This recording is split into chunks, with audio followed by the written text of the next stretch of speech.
waiting. Will you join me? Hello, welcome to Star Wars, a Star Wars podcast. Oh, I managed to get that right first time around. My name's Phill, of course, and welcome back to the show. And of course, I'm now joined by my shiny new co-hosts, Matt and Robin. Good evening, gentlemen. Hey, happy to be here. I wouldn't exactly say I'm shiny, but To be fair, I wouldn't exactly say you're new. You were kind of an unofficial member from the mean, start, yeah. but here you are now. you're unofficial fourth member now become an official second or third member, depending on what order we're in. I don't know. It's a good start when you open with a Firefly quote. I mean, yeah, not bad. Excellent. I mean, to be fair, Alan Tudyk has been in Star Wars, so it's a nice little... And so is Gina Torres. She has indeed. Why hasn't Nathan Fillion yet?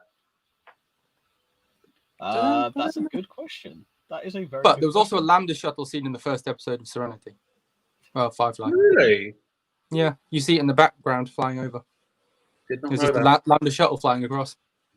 So for everyone who doesn't basically know already, so these two fine gentlemen are two of my longest and closest friends. Robin, you've seen the comments for a long ass time. Matt's been in the comments as well before. These are our conversations we have off the air.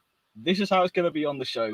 Before we're going to get into the show as a full, I just want to take 1 minute to say a massive thank you to George and Dave from, of course, Ones of the Force before this came on.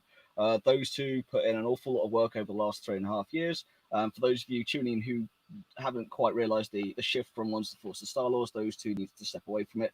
And here we are now with Matt and Robin with the show going forward. So from the old to the new, thank you guys for everything you've done. But now we're going to talk about everything new to the show. So we're going to be talking about the format. We're going to talk about Matt and Robin, about how they got into Star Wars as well. You guys know my story full well by now. I don't need to bore it with you again, but I probably will anyway, but not the point. The show basically is going to be fortnightly here on a Tuesday, moving it from its old Wednesday slot. We're now fortnightly, and on Tuesday, 8 p.m. UTC +1 until the time clocks go back, and that'll be 8 p.m. UTC.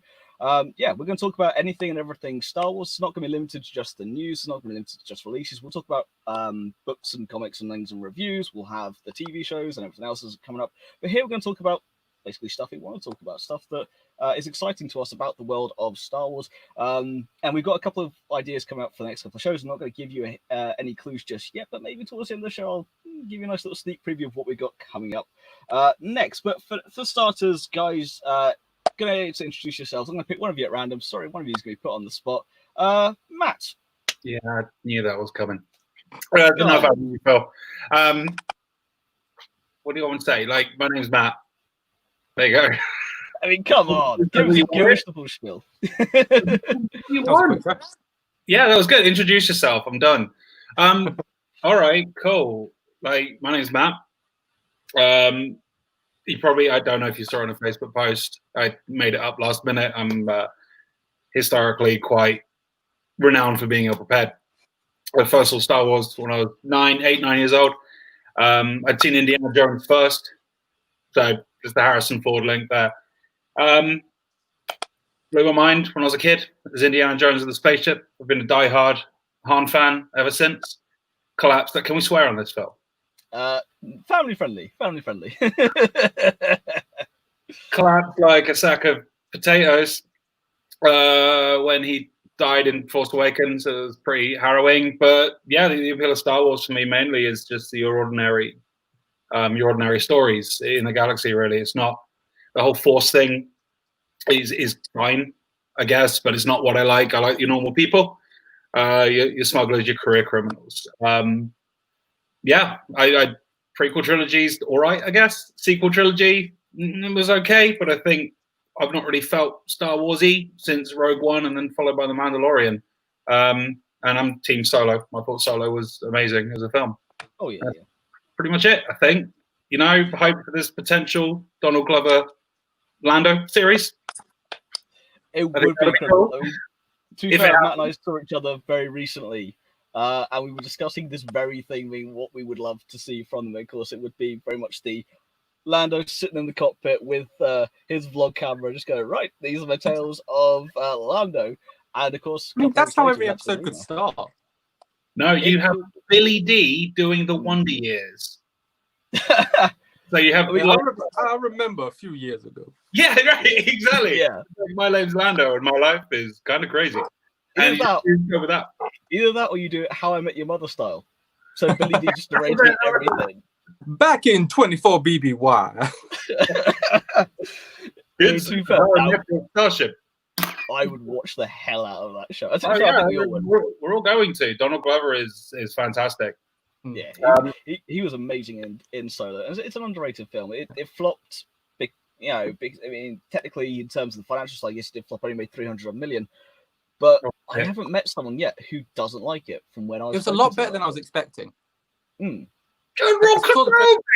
Someone just, I had to. Sorry. Who's for hello there? Kenobi is the only Jedi I really care about. You said this, and I love it. Kenobi, and that's because Ewan McGregor. I think Ewan McGregor was the redeeming feature of the prequels, and Ewan McGregor made me care about the old man who got cut down on the Death Star. So, yeah, hello there. Indeed. Yeah, I mean, it's one of those things. Yeah.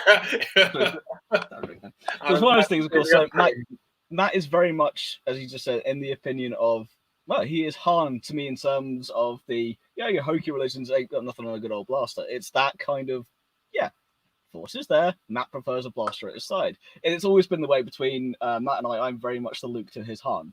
And that's the way it's been for years. And you know it to be true. True. I just, Han's cool, man. You know what I mean? Like, being 9 years old, I grew up on comic book media. I'd seen Batman before I'd seen Star Wars, you know what I mean? And like the old Iron Man cartoon and Fantastic Four and stuff. And being 9 years old and seeing a hero being a reluctant hero, he didn't want to be there.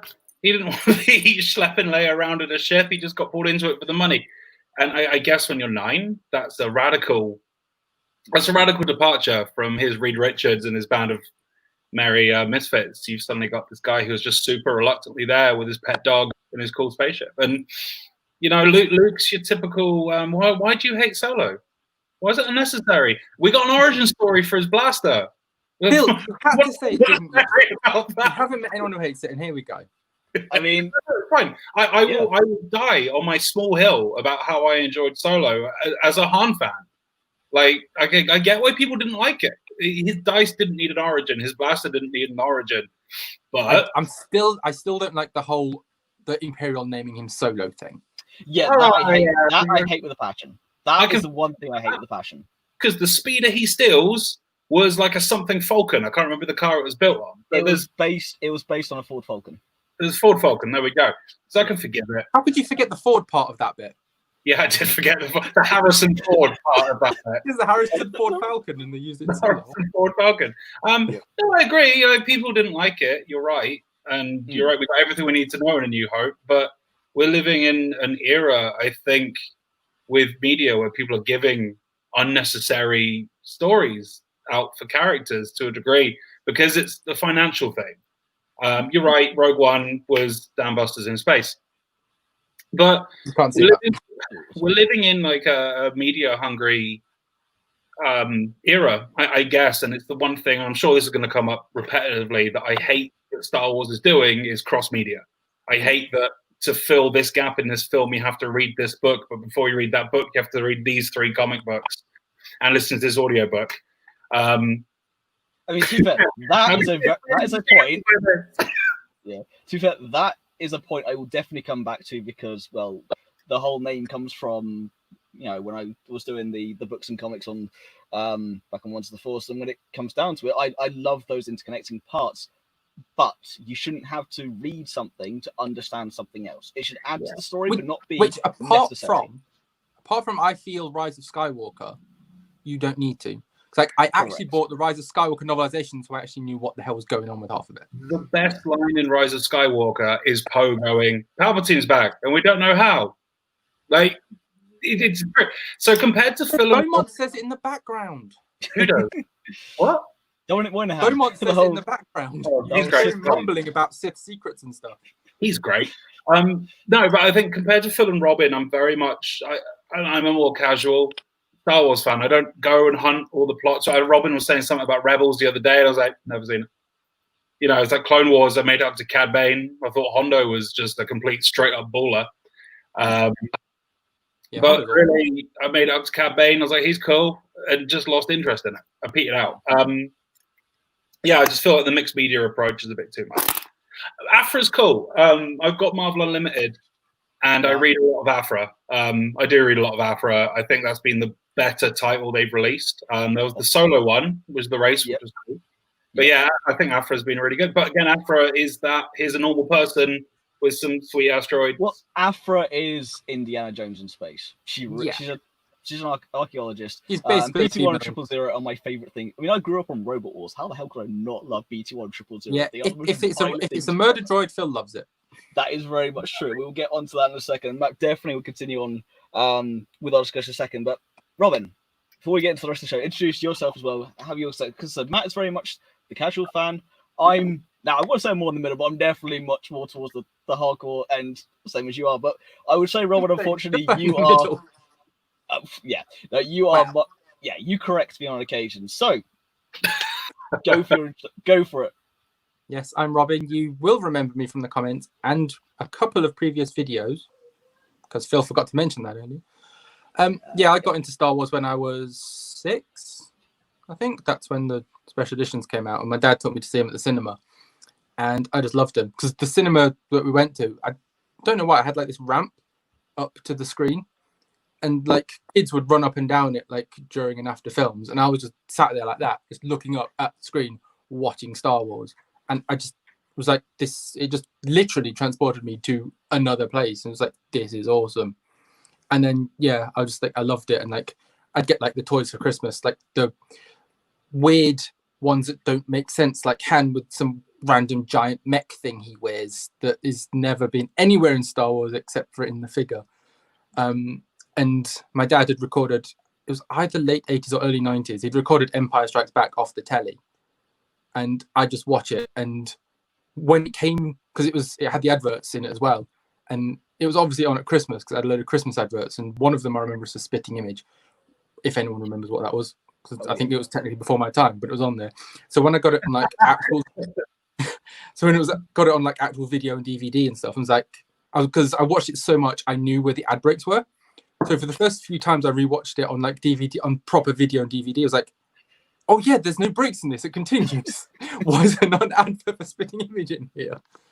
And yeah, I just loved it ever since. And like I get like the books, the comics, the video games. I just love everything. And it's like little backstories. Like one of my favorite books is From a Certain Point of View, because it's just a bunch of random backstory characters that I think only a few of them that you really see in the film. Like there's one about a couple of the characters in the cantina that technically makes part of the holiday special canon, which is weird. But it's just like, it's an interesting watch. I'm not saying it's good, it's just interesting to watch.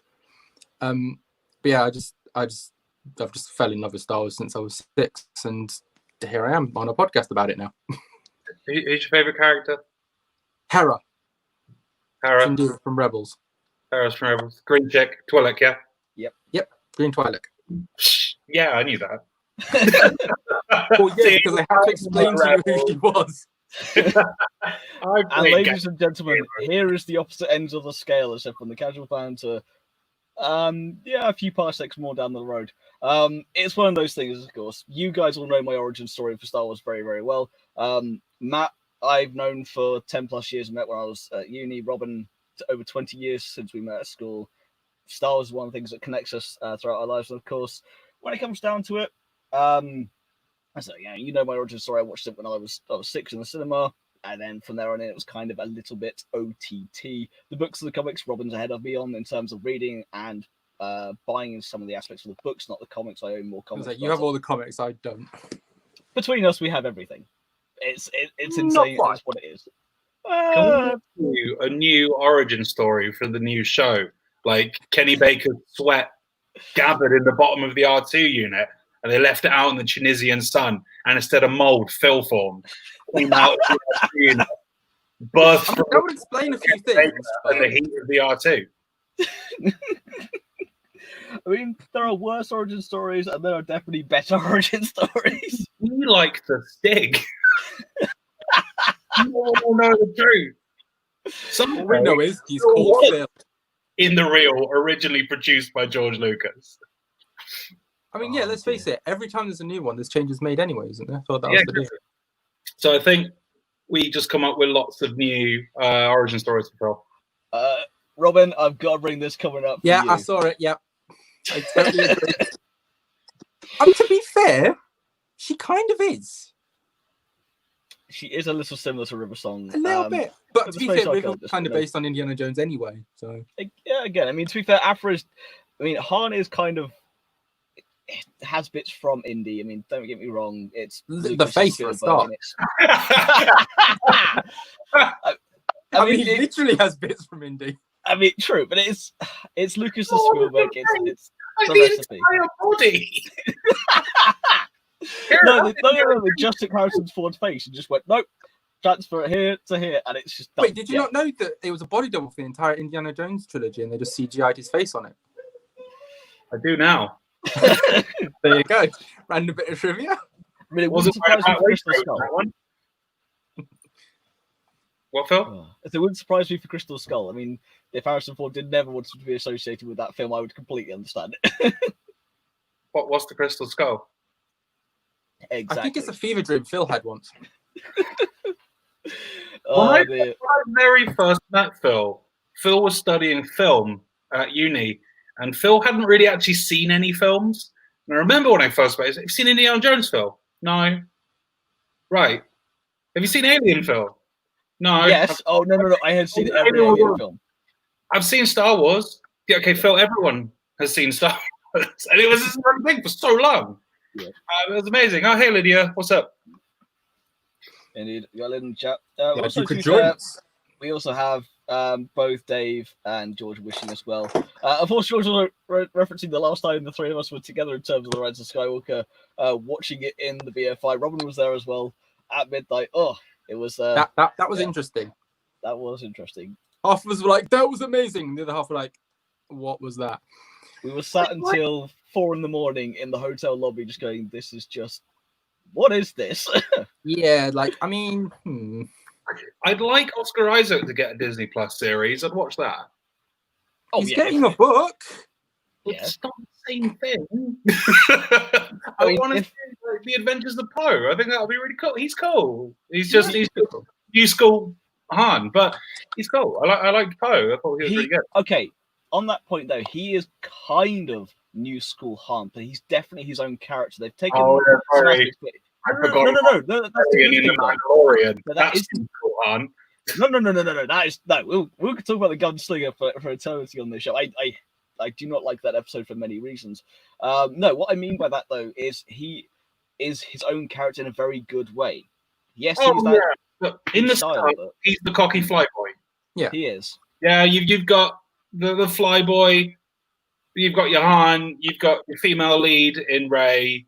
Obviously Leia, but the two aren't comparable. One's way more attractive than the other. And then you've got Finn, which is your hero. But I feel like Finn was wasted. John Boyega's a fantastic actor. If Finn was definitely wasted in the Rise of Skywalker, but that's because by that point they'd gone from a trio down to the dyad in terms of Rey and Kylo, and he got pushed to one side, and it is a shame because Finn is one of my favorite characters because he actually has progression. He has a lot of progression from 7 to 8, and they didn't quite finish his journey when it came to 9. I like the fact he's Force sensitive. I thought that was a really nice touch. But yeah, they did kind of Everyone's more sensitive in the sequel trilogy. Everybody knows what's going on all the time. Yeah, there are a few more people. Like Mars is definitely Force. Mars is an interesting character for sure. She was a wasted opportunity. She was cool. She was super awesome. Like more of her. Like Kylo was the best thing about the sequel trilogy. Adam Driver's phenomenal anyway. But I mean, to be fair, this is a very interesting point. I remember after the Force Awakens come out, and we were at yours, Matt, in Salisbury, I believe it was. This is going back a while now, and he was saying how much you vehemently hated Kylo. He killed one. It wasn't just that. You were like very much he's a whiny teenager supposed to be studied. What the hell is going on here? Yeah. By the time we come to the Rise of Skywalker, his character progression, his story is not only complete, it's the best by far in the sequel trilogy. Yes, it is. I think it's actually the only good one in the sequel trilogy. I think Ray flopped. I know you like Finn being force sensitive and stuff, but as someone who hasn't read everything around it, I just saw Finn as just a nothing for 3 films. He could have been something really cool, but then his main nemesis as such was Captain Phasma, and she was wasted. But do you know what I mean? The worst character in Star Wars. Captain Phasma is a character I could rant about for an awful long time. But she could have been something super cool. Like her armor's made from like the Naboo starship or something, isn't it? Yes, it is. Right? It's from one of Palpatine's shuttles. But here's the thing about Phasma: she has her own book that she's a secondary character in. Oh no!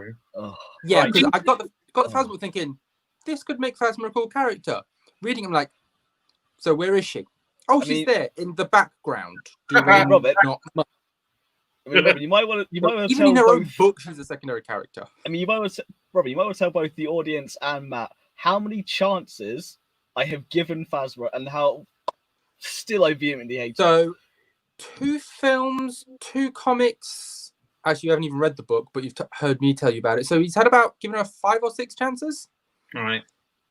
And yeah, I agree. Phasma. I mean, she looks good, but she does nothing. Well, it's not even that she does nothing. She's an abject coward, and that is what I hate. So in like the books and comics, they try to like retcon that as her being. No, they don't. No. Listen, they as strategic, like her planning and protecting herself. But it's just like, okay. I mean, in the Phasma book, she's responsible for Hux's dad's death. I can't remember why now. I think it's to like progress herself or something. Why not? Poor Phasma. No, not poor Phasma, John. Not poor Phasma. This is the poor Gwendolyn Christie, but not poor Phasma. I read, so Aaron Dembski Bowden, if you don't know him, he's an incredibly prolific Black Library author for Games Workshop, amazingly talented. He wrote an article in Force Awakens, I think, came out, and it was how about everyone expected Phasma to be the next Boba Fett. Yeah. And everyone was kind of like, she's this faceless character, she looks cool, she's going to be a threat. And all that happened was TRAR became that because, and I said this last time I spoke to, when I appeared on I didn't appear on Wars of the Force, I appeared in the comments and raved about Boba Fett for an hour. But it's that case of Boba Fett was cool because he was a threat to the main cast. And that's what Phasma wasn't. Phasma was never a threat, and she might have had more credence as a character if she actually posed some sort of sinister problem to the journey of the 3 of them. But instead, as Robin said, she's a secondary character in her own book. She's just in the background being ridiculously shiny. And then dude turns up with his cool baton thing, shouts at Finn and wails on him. And he's instantly cooler than Captain Phasma was because he was a faceless, nameless entity who was a threat to one of the main characters. And is this nameless? But wasn't like a fan name that got accepted? TR is a fan name. His actual designation is FN2199, and he was actually he's in Before the Awakening. He's a squad mate of Finn's. That's why when he sees him, he recognizes him. Yeah. And he goes, that's why he's really annoyed at Finn. Because he was squad mates with him. It's the same with the one we see at the beginning. Actually, who puts the handprint on Finn. I can't remember his number, but he was also one of the squad mates. Actually, I know you've read it back because I got it for you. Because the Ray one, was it the Ray one? No, it's the Finn one that's really cool because he's having this massive crisis of confidence. And I remember going, why is this not in the film? And I think it's really important. And if you can ever find this Aaron Dembski Bowden blog, it's a lot longer than I just gave a summary of, but he raised some really good points about Phasma, how she should have been incredible. She should have just been a complete badass. And it's just like we had this conversation, I think there's going to be a future episode, how Hux was wasted as well. And the problem with Force Awakens and Last Jedi, not inherently, because it had more problems than this, but it had a lot of great potential for characters that were just wasted. The problem with episode 9 is that it had to pull together all the strands from 7 and 8, plus tie up Carrie Fisher's death, plus tie up other characters' end. And it was J.J. Abrams did the best job he could with the tools he had, and with them having Colin Trevorrow kicked off of it as well, and having other problems. It was a film that was always going to have flaws, and it was the hardest task to complete because it's all well and good going, cool, we're going to tack on 3 films onto the end of 4, 5, and 6. But once you start that journey, you've got to then tie in everything from 1 through 6, and it's a lot harder to do. The But best, they also I said the best comment I ever heard about JJ was when Force Awakens came out, and everyone was like, "Who's Snoke? What's this going to do? What's going to do this? And what's going to do this?" And someone just made an incredible point that when you're expecting answers from the guy who gave us Lost. Yeah. Like, yeah, you're expecting answers from the guy who loves the mystery box. yeah, exactly. Like his Star Trek films were really good Star Wars films because he didn't grasp the track, and and it's a shame it didn't. Is a Star Wars fan, not a Star Trek fan. That's why you see R2-D2 in both of his Star Trek films. Yeah, and I think Rian Johnson messed it up. I don't think he did a great job, and JJ did have to pick up the slack. He had a lot to deal with for sure. Yeah, he had to deal with the what's the word? The backlash from The Last Jedi. Yeah, but from Mark Hamill too.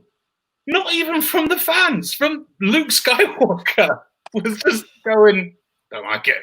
What have they done to my character?" By the time to be fair though, I love The Last Jedi. I have multiple reasons. Because it's the Luke film. It's the Luke film. You're gonna love it because you're a Luke fan. Yes. And his journey is complete by the time he gets to 9. He completely goes. He actually takes on the proper mental role by the time it's all said and done. And he finally lifts the X-wing out of the swamp. That was cool but unnecessary. But it was cool, so I like it. It was unnecessary. I mean, no, it was actually necessary to get Rey off the planet. True. I mean, to be fair, the one thing I find hardest to believe than Luke lifting the T-65 out of the ocean and it's still working is out of the entire crashed Death Star, Ben finding a TIE fighter that still works. that's what's more unbelievable to me, but that's really a semantics though. It's space magic. Then this is everything can be explained with the Force. It is plot armor for every Star Wars character. No, it was securely sealed in a Beskar container. Big container. It's a big space station. Oh wait, well, no, it's done by Disney.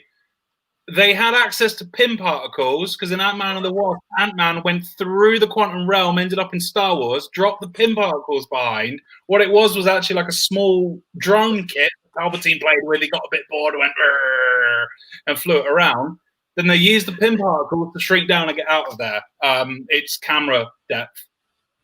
So basically, you're saying they just Thanos'd it. Yeah. Yep. Well, that's what happened. Ant-Man is one of the realms in the quantum realm, and it might be explored in Doctor Strange Multiverse of Madness, but I doubt it. If it's not, I'll be very disappointed. He just goes through one, it's just in the skull. Just prepare for that now. It's great. The Thanos turning up in The Rise of Skywalker would have made more sense than Palpatine at this point. Let's be honest. No, Thanos turns up and he just looks to Palpatine, just snaps his fingers, and he just turns to dust. Ray stood there and I'd be like, "I'm inevitable." Reality is often I am Palpatine. That'd be so good. I want that to happen. Oh, we should do that. We should do. It's canon now. It's Disney. I think there is like fan conspiracy theories where they link the Marvel universe and the Star Wars universe together anyway, and it's just like the 40K one in the Marvel where Venom turns up on the Tau planet. And no one asked Games Workshop about it. It's like Red Dwarf is part of the 40K universe. Red Dwarf is also part of the Doctor Who universe as well. Therefore, there was a big legal battle about it. There were some missiles in Red Dwarf that had the Tau Firecast emblem on its side. I remember that. She took them to court for that one. So it's all connected. So why not at this point?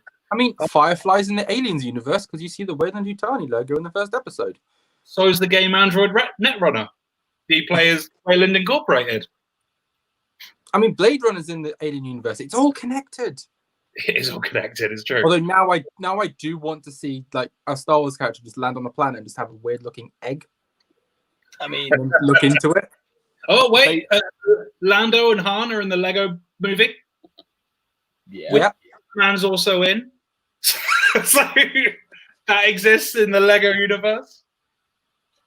Batman doesn't go It's all there? connected. It's all one big conspiracy Yeah. theory. Don't Which forget. again, the Daleks are in E.T. the Lego Batman movie, so Doctor Who and Star Wars are in the same universe there. But don't forget E.T.'s race are in the Senate. That's true. This is exhausting. The droids are in Indiana Jones, aren't they? I think Yep. they are. Yes, Okay, yeah. yeah. And like I said, R2's in Star Trek. See, there we go. It's all one big happy universe that didn't need Palpatine to come back. He could have Ladies that's and what we're gentlemen, talking about, this is wasn't what it? you got to look forward to. This is what was going to happen basically over the course of the coming weeks, Could have months, and years. Benedict Cumberbatch. You could have had Ultron on that throne instead of Palpatine. It would have made more sense. Except no, you couldn't have Ultron because there are no strings on him. Oh yeah, that's true. And Palpatine's Yeah, he's all strung up. Yeah. Yeah. Although, special. to be fair, then you could still have my favorite Marvel line in Star Wars, which is the only thing left, allegedly metal, which is my favorite line. And then in just any a Marvel bunch film of ever. battle droids come in and say Roger, Roger. Oh my God. Yes! I didn't use Ultron enough. That would have been great. Just have Ultron just in the lead of a massive battle droid army. All right, General Grievous versus Ultron. Here we go. Ultron. Like 100% Ultron. Because if he dies, he transposes his AI conscience to another suit. If Grievous dies, that's it. Ultron doesn't have lungs. Grievous does. Swift punch, gone. I mean, he does also have like the repulsor blasts as well. So But then, could vibranium stop a lightsaber? No. No, it cannot. You said that so matter-of-factly with no follow-up. Like, It is canon because Mark Hamill said in the Marvel universe, no, but in the Star Wars universe, yes. You can chop it into tiny pieces. we haven't decided which universe we're in though. But if Exactly, they're all in the Chris same universe, then it Chris can- Evans did just then reply going, "You fool, you've given me tiny vibranium throwing stars." So I'm like, okay, fair play, good point. Okay, but the lightsaber cuts adamantium. not going to lie, I looked at the chat for Chris Evans then. Like, wait a second. Like, Chris, hold we're on, not which that one? Where? We're not that popular. Not yet. We shall see. Magneto versus Grievous. I mean, Magneto would win, but also, John, that's a great callback to something. In jokes within in jokes. Jesus Christ, this is gonna. But Magneto would win because he doesn't need to go anywhere near Grievous and he can just rip him apart. Right? It'll be amazing. Assuming Grievous is magnetic. To be fair, Palp would then just win by going, cool, here's the biggest dose of force lightning you've ever seen, and just go, here's lightning coursing through your body. Done. What, to Magneto? No, to Wolverine. And essentially, you could do it to Ultron as well. So cool, you're entirely metal. You are now a lightning rod. Done. Yeah, let him do that to Iron Man. 3,000%. Oh, would you look at that? Then, yeah, but if he does that if Palpatine was to do that to Iron Man, it would literally just be the end of Rise of Skywalker all over again. It's without lightsabers. I mean, there is a comic series which is Marvel What If. I think they are doing a Star Wars What If as well at some point. Are they This is what it really? is. Yeah. Oh, I mean, later this year. they've done Star Wars Infinites back in the day, which is So, basically like- Star Wars What If. Star Wars news. What does everyone think of what Ray Park did? Now that is okay. So I was going to leave that out of the show. Oh, purely because I was using this as an introduction show. But yes, we're going to talk about the news. We might as well bring this up. So, for those of you who are unaware, Twitter and Instagram. Well, from a certain point of view, I guess. This really depends on your viewpoint, I guess. It has been alleged, because his wife has come out and denied the allegations as well, and he has not said anything just yet. But it was alleged that his wife was having an affair with Daniel Logan, who of course played the young Boba Fett, and Ray Park released a video on his Instagram of his wife doing something to Boba Fett. Okay, I didn't hear the bit about Daniel Logan. I didn't know about that bit of this story. I didn't know that. Yo, I've heard the rest of it, but I did not know about the Daniel Logan bit. Boba just gets better as every year goes on.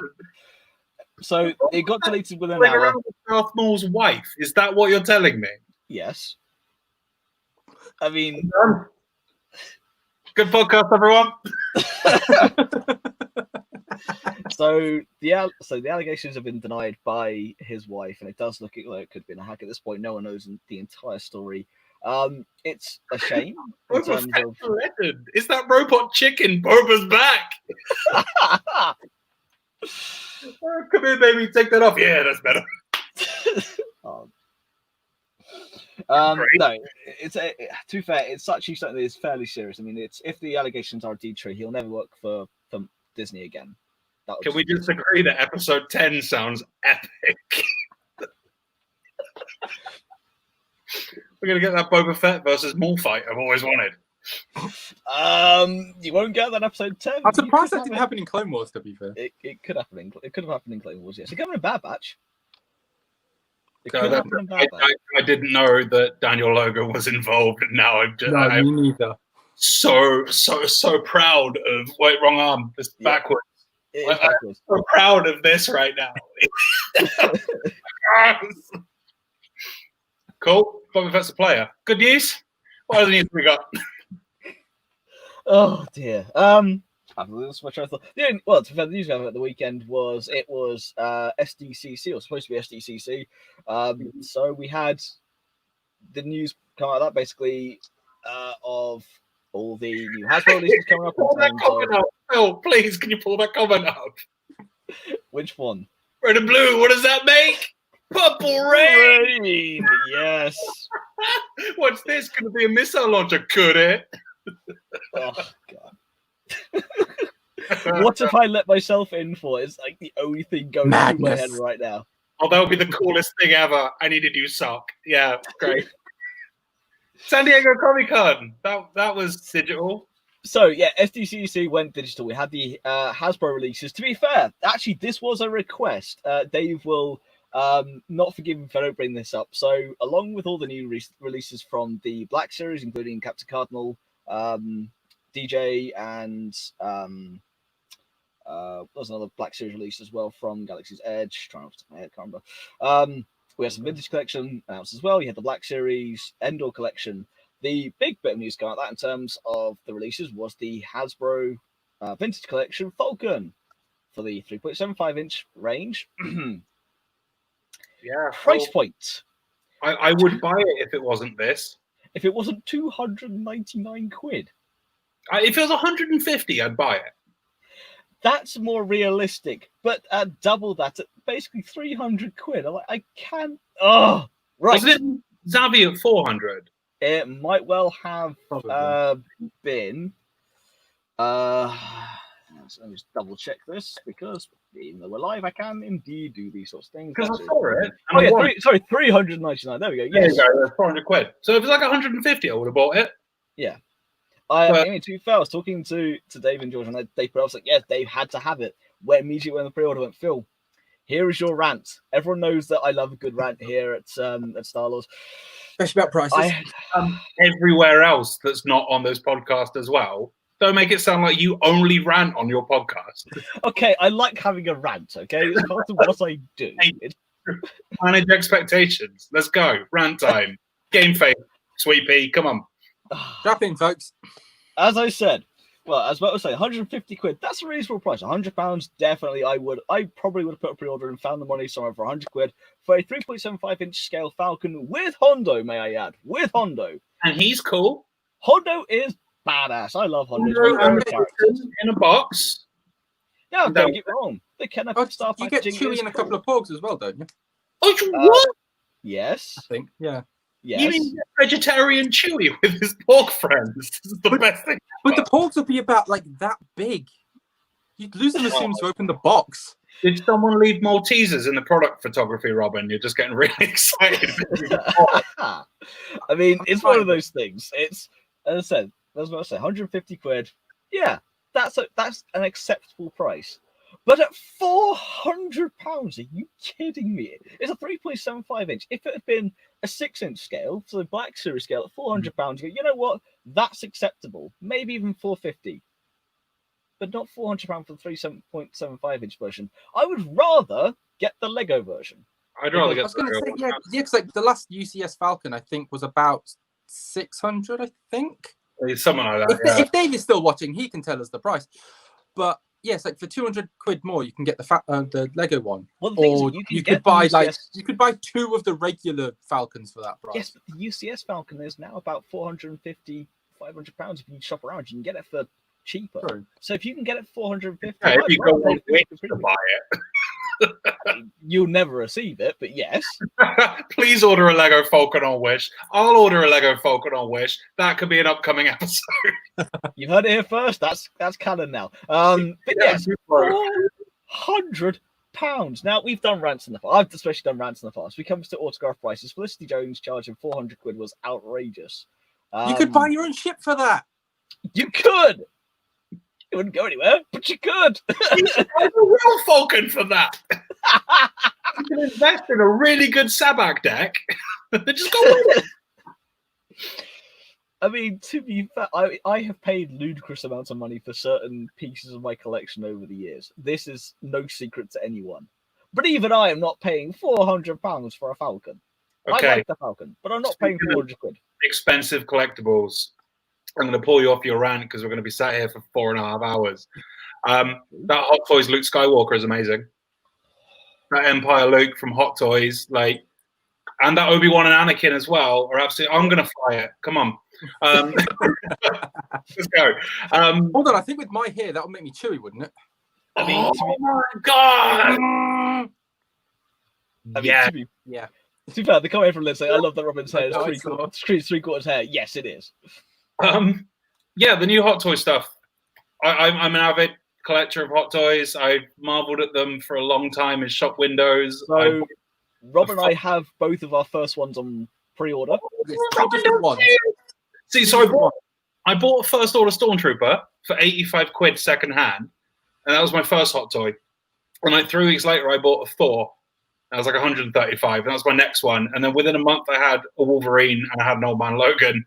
Then I bought a Tony Stark, and now I've got Hellboy and Endgame for them. So it's dominoes. It goes. But Rob, honestly, I know what Phil's got. But what did you get? I got the big deluxe mega Mandalorian. Yes! That comes with Boja with his little hover chair and all of it. Because if I'm going to get a Mandalorian Hot Toys, I have to get the best one that has all the things. You've got to get the deluxe one, and it's incredible. I almost got the Scout Trooper on the bike. Yes. Well, if I had the money and space, I would have bought so many Hot Toys over the years. Yeah. I've seen them. I look at them as I really want these. These look amazing, but I literally just cannot have them. You can't justify it, can you? And then you buy one. It starts now for both of you. You've bought one. This is where it begins. I haven't paid for it yet. I'm still saving up for it. It's not out till July, but because they'll do a Cara June as well. Because they're doing. Oh, I hope they don't, because then I will have to get that because I love. Because I'm expecting a Quill. They've done IG. They've done the Scout Troopers. They've done the Remnant Stormtroopers. They've done Mando. They've done Carbon Mando. They've done the Life-Size Child. They haven't done Grief Kargi yet, which is a shame. Yeah. And they also haven't done Moff Gideon, which is also I'm sure they will. Keep in mind, wait till season 2 happens. The end game stuff isn't out till next year. So when you pre-order a Hot Toy, you've got a 2 or 3 year window coming up. And the end game stuff's not till next year, and they're constantly producing. They've done Bespin Leia, they've done Empire Luke, and there is a Bespin Han and Lando on the cards as well. I mean, I must admit, so Matt knows this very well. Rob and I have had this conversation with you, but Matt knows this conversation very well. Over the years, I said my first Hot Toys will probably be a Luke. I'd probably Return the Jedi Luke. That's always been my goal. Now, they have done a Return the Jedi Luke, but at the time, I couldn't afford it. Every time I see it, I'm sending you the adverts for it secondhand. I'm like, Phil, it's here. It's a good price. People are selling it. So the last time you sent me that, I couldn't afford it, and that was quite a while ago. I haven't seen one since. But yes, Matt does send me these things because he knows that's what I want. It's always been my dream. I mean, everyone here knows Luke has always been my favorite character. My favorite moment at a convention, actually, one of my top moments of my life, was meeting Mark Hamill at Celebration in 2016. I won't repeat what he said to me here because I've never stated what I do for a living online. I won't repeat it here, and that involves what I do for a living. So, can I tell my favorite thing about that story? Is that he did his Joker voice, and you're not even a Batman fan, and you're just like, "Oh, amazing!" I mean, okay. Phil really does not like DC, but he fanboyed out when he heard Mark Hamill talk as the Joker. I mean, he dismissed me in his Joker voice. That's cool. I have to admit that's cool. Yeah, but Phil, no, I have to meet him to see his reaction to my actual name. I mean, this is Oh, true. that would be amazing. I mean, actually, to be fair, if we're gonna go down this route, and we'll get back to Hot Toys in a second. Robin, are you happy divulging your middle names? Yeah, so my full name is Robin William John Wardle. So I have a famous Star Wars composer in my name, as well as a great comedian. It is quite. Oh no, it gets better, because at my previous job, I generally used to sit behind a guy whose name was John Williams. That's pretty great. Indeed. But going back to the Hot Toys though, so the one I've got on order at the moment, well, I'm waiting to see if I get an allocation for it, is Captain Rex. Well, Commander Rex from Clone Wars Series 7, because as soon as I saw that go up, I had to find a way, no matter what it cost me. I sent you the announcement. You did, yeah. Announced, yes, and then I went to who you recommended me to Phill, to get my allocation. So he hasn't told me yet if I've got one or what. He's waiting for the suppliers to come back to him. But as soon as I know, then I'll get my spot. See, the money's already starting to put aside. The weird thing about the Clone Wars ones for me, and I think the General Kenobi is incredible with that little hologram and everything. The General Kenobi and Anakin are just stunning. In fact, whilst you're doing this, I'm going to actually put the images on the screen. I'm going to get them. So you continue on whilst I do that. The only thing that weirds me out about them is that the face sculpts are an incredible likeness to Ewan McGregor and Hayden Christensen, but being on the Clone Wars bodies, I think, is a bit disjointing because you're used to seeing that setup animated. Yeah. And of course, they've gone for the movie likeness with the Clone Wars outfit. And I think it's great. It looks good, but yeah, it's a bit like, hold on, I'm used to seeing a slightly different face on that body. Yeah, you're used to seeing it CG, aren't you? So when you see this incredible Ewan McGregor head sculpt on the Clone Wars costume, it's jarring. But yeah, the deluxe Anakin with the staff is cool. Like, he's really cool. Yeah, I'm getting the pictures up at the moment, so give me a few seconds. The one thing I will say, though, so going back to Rex for a second, though, is the fact that that's got Tamora Morrison's head on it. So that's the flip side. So with Anakin and Obi-Wan, you have Ewan McGregor and Hayden Christensen. And the Ewan McGregor one, which I'll put on the screen in a second, is phenomenal. Yeah, but seeing Tamora Morrison's head is kind of a little disjointing. But it's the same with the Black Series figures. Like with Rex, Wolf, and the rest. They've got Tamora Morrison's head, yeah. So, I mean, the cool thing being is that some of their head sculpts are a bit off, but the Ewan McGregor ones they've done, all the Kenobis they've released have been really good. And of course, they did the Revenge of the Sith Anakin, who came on the display base with the lava and everything, with the yellow eyes. He's really good as well. But yeah, just seeing them, it feels a bit out of place. But if you're into Clone Wars, you're a collector, then you're going to buy them. I think, well, Robin's going to pre-order them at some point, and then that's future Robin's problem. Again, if I had the money and space, I would. But at the moment, I'm just going to stick to the Mandalorian as the only Hot Toys I get until they release a Hera. Space isn't an issue for me in terms of the fact that I have one shelf in my cabinet that I can actually clear and don't have a problem with clearing it. So that's fine. I like that you say space isn't an issue to me. Then all we can see in the background for you is space. I mean, you've got space isn't an issue. Yeah. You know what I mean?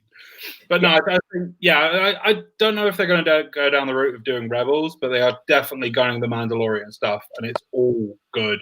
I mean, don't get me wrong. If they did a Hot Toys Zeb, that would be incredible to see. Out of everything they could do, that would be the one I'd be interested to see the sculpt for the most. I'd be interested in the scaling on him, because they do big stuff. Like, they've done Hulkbuster. They've last year they did Venom Pool, who was amazing. Don't show Robin that one. He'll want that. I've already seen the Deadpool Hot Toys that I already want. So. The Deadpool? Oh, you can pick them up quite cheap secondhand, the Deadpool. There's a big secondhand market for him. Spider-Man. He's not in the group that we're in, Matt. We need to get him in the group that we're in. Yeah, 1 sec. I'll put him in it. Spider-Man stuff holds their value. The Star Wars stuff always does. So the Mandalorian is a good investment, especially the deluxe one. With the child. I don't know if they've done the head sculpt for Pedro Pascal or not, which is going to be really interesting. From the pictures I've seen, I don't think you can take his helmet off. Yeah, it'd be really interesting if you could, because the Iron Men have lots of moving bits, and you can take off face masks and things. I'll now bring up an image on the screen. This is where's the General Kenobi comment from earlier? It's up there. It's up there. And as I said, the likeness is incredible. They've done one, as I said, again for Hayden Christensen. Again, bringing this up on the screen now, it is Look just at that. beautiful. And then the Oh, Luke, I just realised something. the Luke is awesome. Yes. I've just realised something about that Anakin. Hmm. Anakin, stop panicking. Well, no, because isn't that his earlier Clone Wars costume? Yes. But the first few seasons, Yes. he's got the wrong head because that's more of an episode 3 head. It should be an episode 2 head. Look at the child. I mean, yeah, the child does look cool. Oh, like, Yes, Lydia, I agree with you about Cara Dune. I mean, to amazing. be fair, that Boba Fett is also very nice. He is. Yeah, there is a deluxe Boba Fett that came out years ago, but the base Yeah, I is remember like seeing it, it. and that's very, very, very cool. Yeah, it's good. I think the Hot Toys offerings are really strong for the Star Wars side of it, especially. And it just looks like they're riffing on Mandalorian and Clone Wars in that they've not really done anything from Rise of Skywalker. Indeed. I mean, to be fair, the one I would want from that would be Palp. I would want a Hot Toys Palp from Rise of Skywalker because I actually like the design of him in terms of both the necrotic undead version at the start and then the black Phill, and red robe at the end. Buy the Return of the Jedi one and put it in the microwave. Like, you're gonna get close enough. There you go. This is very true. I mean, don't get me wrong though. I also would like a Kylo at some point because the Kylo one they have done in the past. I don't know where it is in terms of the images, but the Kylo they've done is incredible. I want them to do a Hot Toys one with the crack red. I think they have done, but it's Yes, I think they did. They didn't do anything for Rise of Skywalker. Hot Toys one. They did for Last Jedi because you can get Hermit Luke. yes. They didn't do Which anything. again I was tempted by, but definitely Return of the Jedi Luke's the one that I'm after. And again, if I do see it come up now, I will be in a position to hopefully get it. But we'll I'll cross keep the it bridge when we come to it. That's a future Phil's problem.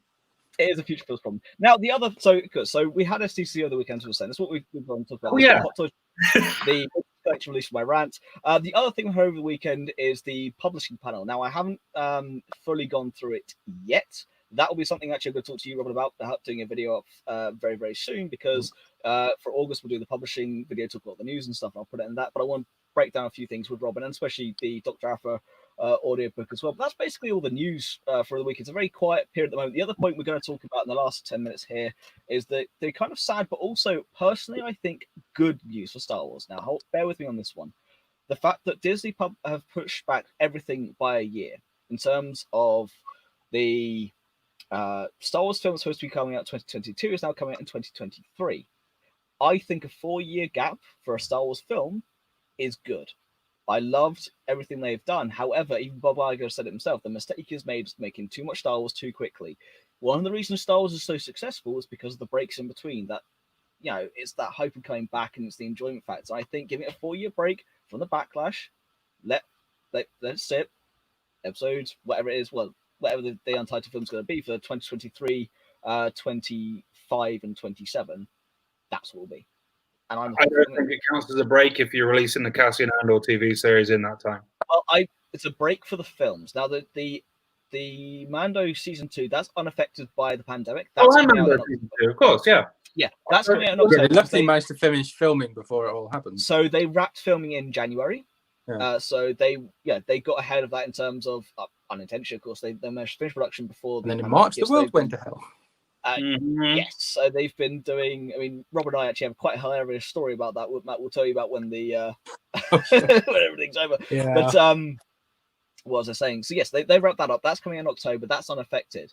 The Obi-Wan was pushed back slightly anyway because of the script changes, and that's fine. That's just been pushed back shooting. And Cassian now has been moved as well, so they're pushing everything back because of the pandemic. So you won't get Cassian until late 2021, early 2022. Honestly, Phil, I believe off of what you said, I absolutely challenge that. I think it's a good thing they're having a 4-year break from the films. What Disney Plus are doing, and what Netflix are doing, what Amazon Prime are doing, is directly challenging cinema.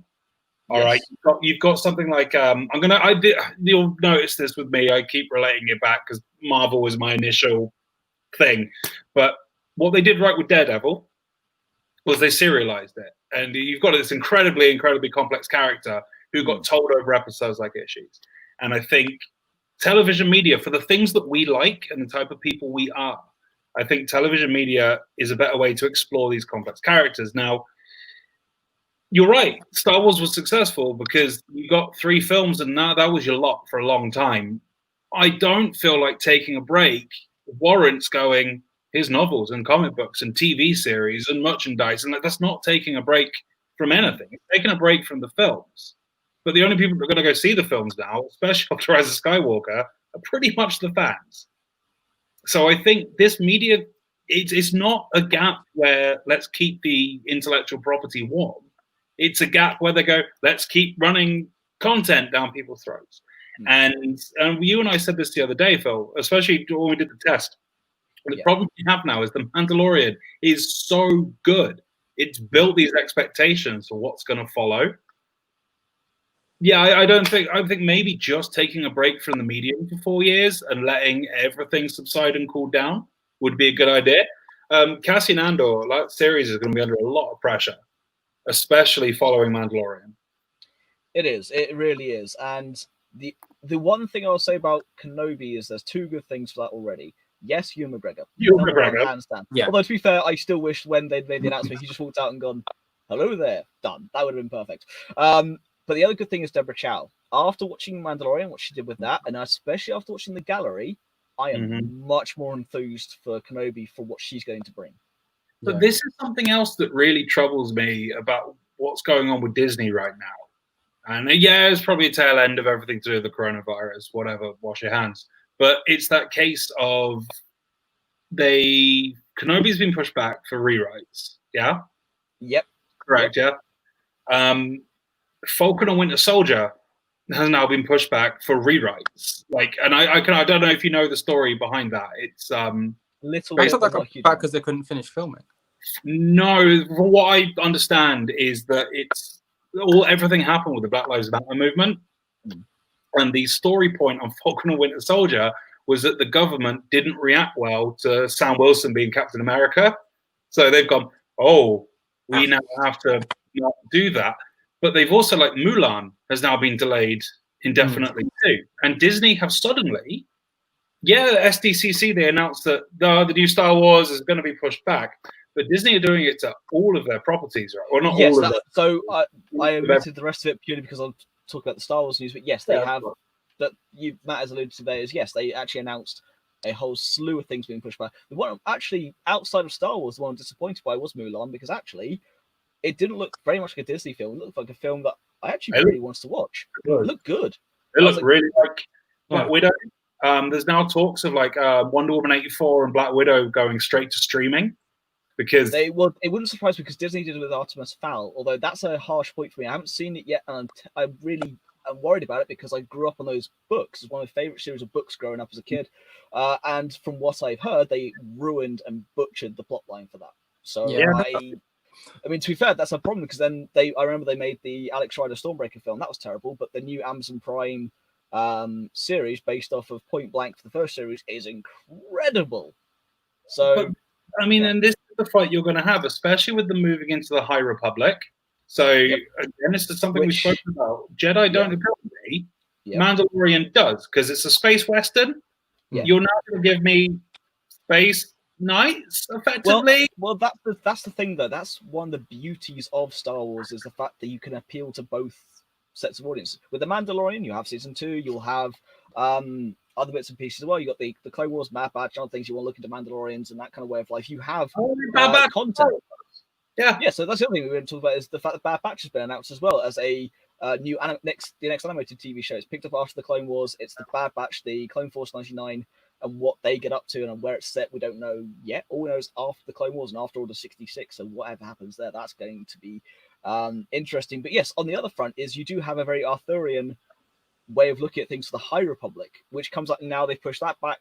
They made an announcement about 2 months ago now. They pushed that back to January 2021, which partly excites me because, cool, it's my 30th and all of the High Republic stuff out. So yes, I know exactly what I'll be treating myself to for my birthday, especially if anything comes out on 2020, so the 21st of the 21st, 20. I know exactly what I'm saying. I'm tired. Point is, I know what you're talking about. everything. Point is, my birthday's on the 21st. So go 210121. Yes, 210121 will be my 30th. So if it comes out the 21st, it'll be amazing. But yes, they pushed everything back to then. We have other concepts being pushed back. The actual date, the one thing they haven't announced, but it has been very much cited, is the Rise of Skywalker comic adaptation being pushed under the rug. That's not coming anymore. Was that going to be the original storyboard? No, that was gonna. It's the adaptation comic from adaptation 9 film. that they've added in. Basically, it was the book they've done, but made that comic. See, Guardians of the World should have been a comic book. That would have been better. No, I'd like it if they took that original storyboard for Rise of Skywalker and made it online and put that into a graphic novel. I don't think they will, because I think they're scared that people will like it more than the film they got. And There's that a is reason very- they haven't released the Now- deleted scenes. Now that is a point. Now we reached our hours. We'll wrap this up in a minute. That is a point. I think we should actually make that an episode. Talk about what we should have had, what maybe people think we should have had. I mean, it's like we've done this in the past, but I want to see what these guys think. I want to see what Robin and Matt's real opinions on not only episode 9, what we got, both good and bad, because there are flaws, and I know that, and there are things I don't like, but there's also things I do like. But also what we could have had and what potentially a hybrid of the two could have looked like. And basically, if we was to change things, what it looks like, I would like us to do that episode in the future. But for now, Bring I think up we're gonna novelization. but for now, I think we're gonna wrap the show up. So before we end the very first show of Star Wars, Matt, Robin, anything else to add before we end the show? Stay hydrated. Outside. Wear a mask. Wear a mask. He's right. Even if it's Darth Vader once. This is the way. Wear a mask. Yes. Don't take the damn thing This is off. what the Mandalorian teaches us. Wear a mask. This is the way. Don't punch the child. The way. John It's actually- Favreau, heavy artillery Mandalorian, deserves a Disney Plus series more than Captain Andor does. I mean, to be fair, that would be pretty cool. I love a show on that. I mean, to be fair, again, that's a subject I've gone for a long time. My love of heavy weapons and especially how I play X-Wing. That's a conversation for another time. But we're gonna wrap the show up here.